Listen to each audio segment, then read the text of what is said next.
29 মে 2022 খ্রিস্টাব্দ 15 জ্যৈষ্ঠ 1429 বঙ্গাব্দ রবিবার।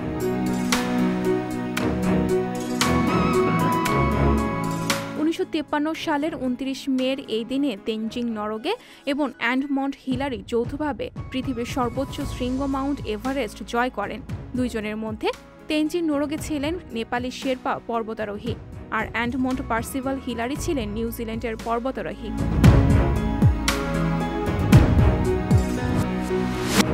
1954 সালের 29 মের এই দিনে পাকিস্তানের কেন্দ্রীয় সরকার কর্তৃক একে ফজলুল হকের নেতৃত্বে গঠিত যুক্তফ্রন্টের মন্ত্রিসভা বাতিল ঘোষণা করা হয়। বিংশ শতাব্দীর প্রথমার্ধে বাঙালি কূটনীতিক হিসেবে বেশ পরিচিত ছিলেন একে ফজলুল হক।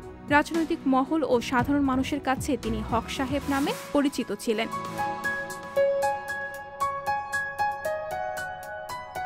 1991 সালের 29 মের এই দিনে ক্রোয়েশিয়া স্বাধীনতা ঘোষণা করে। ক্রোয়েশিয়া ইউরোপ মহাদেশের একটি রাষ্ট্র। এর সরকারি নাম প্রজাতন্ত্রী ক্রোয়েশিয়া।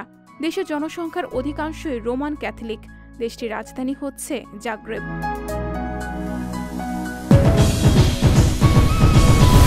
1996 সালের 29 মের এই দিনে বেঞ্জামিন নেতানিয়াহু ইসরায়েলের প্রধানমন্ত্রী নির্বাচিত হন।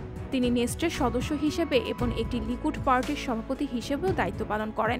রাষ্ট্র প্রতিষ্ঠার পর প্রথম ইসরায়েলি ও ইসরায়েল ইতিহাসের সবথেকে দীর্ঘ সময়ের প্রধানমন্ত্রী ছিলেন নেতানিয়াহু।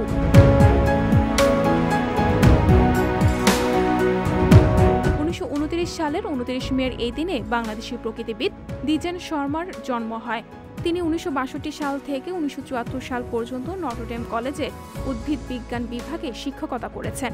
এছাড়াও নটরডেম কলেজের প্রাকৃতিক পরিবেশ গঠনেও তার প্রত্যক্ষ ভূমিকা ছিল।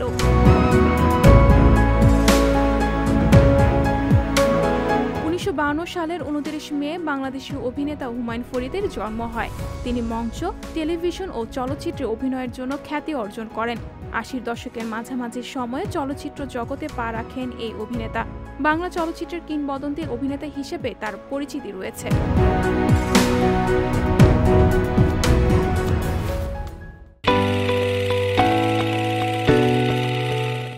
সংবাদ, ফিচার ও অনুষ্ঠানের জন্য ভিজিট করুন সংবাদ প্রকাশের ওয়েবসাইট এবং যুক্ত থাকুন ফেসবুক পেজ ও ইউটিউব চ্যানেলের সঙ্গে।